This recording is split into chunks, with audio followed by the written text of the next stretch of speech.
Maintenant, nous allons voir comment acquérir une distance avec le capteur ultrason et utiliser la valeur qui est lue par ce capteur pour déclencher une action qui sera donc d'allumer la petite LED embarquée sur la carte Arduino. Voilà. Donc on va partir de l'idée que si la distance lue par mon capteur ultrason est inférieure à 10 cm, alors cette LED là ici doit s'allumer, sinon elle reste éteinte. Dans Tinkercad, on peut tester son capteur ultrason sans avoir rédigé de code. Là pour le moment je n'ai rédigé aucun programme.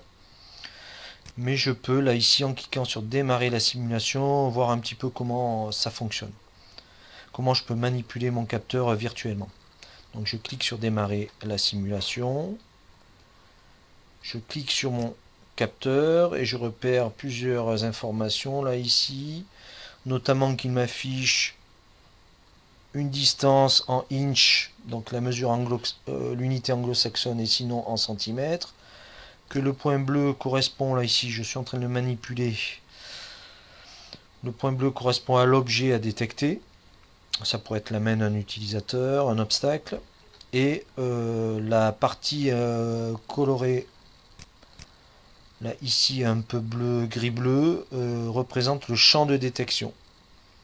Si cet objet est en dehors du champ de détection, on voit que ce champ-là a changé de couleur et qu'il n'y a aucune valeur d'affiché. C'est que là, le capteur n'est pas capable de détecter l'objet. À gauche, c'est pareil. Et là, je vois qu'il y a une distance là aussi qui est de, on va dire, 2,5 à peu près, 2,5 cm, 2 cm. Il n'est plus capable de le détecter. Voilà pour la démonstration du fonctionnement dans le simulateur du capteur ultrason. Maintenant, on va rédiger un programme qui, je le rappelle, doit déclencher l'éclairage de la petite LED ici, sinon éteindre à partir de 10 cm. Donc je vais cliquer sur code, je vais rechercher dans entrée le bloc qui correspond au capteur ultrason. Donc c'est celui-ci. Alors il est assez encombrant. Il est assez long. Ce qui nous intéresse là ici, c'est d'indiquer la broche sur laquelle on a relié notre broche signal du capteur ultrason à la broche de la carte Arduino. Donc là je repère sur mon dessin que la broche signal est reliée à la broche 3. Donc ici je sélectionne le numéro 3 et je vérifie que je suis bien en unité centimètre. J'ai besoin d'un opérateur mathématique de comparaison qui va me permettre ici de dire que si la valeur qui est lue est inférieure à 10 cm, bon, c'est un exemple,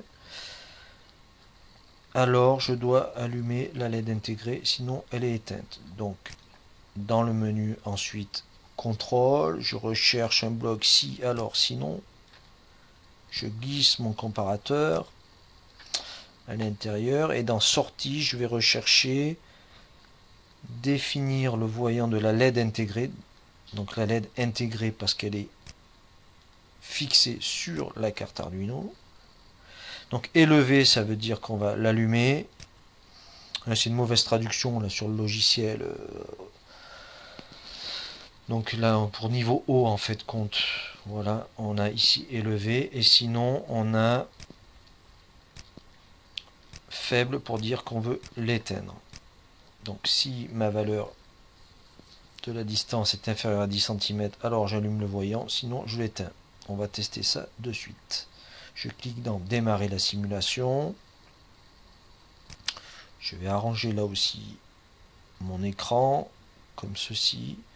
Je vais cliquer sur mon capteur, déplacer l'objet à détecter et je vais essayer de repérer que lorsque la valeur lui est en dessous de 10 cm, là ici j'ai 8,1, j'ai bien ici la LED qui est allumée dans mon simulateur et que si je déplace l'objet, je reclique, je déplace l'objet au-dessus de 23,4 cm, là j'ai bien la LED qui est éteinte.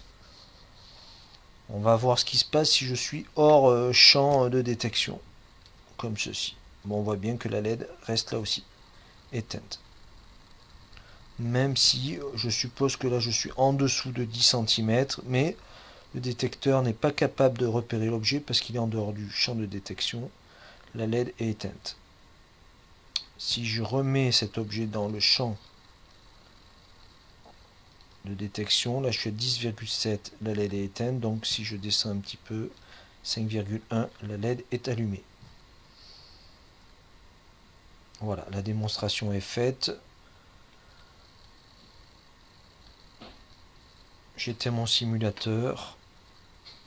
Je remets ici à l'écran le petit programme pour la lecture. Et donc à vous d'utiliser ce tutoriel en fonction du sujet donné.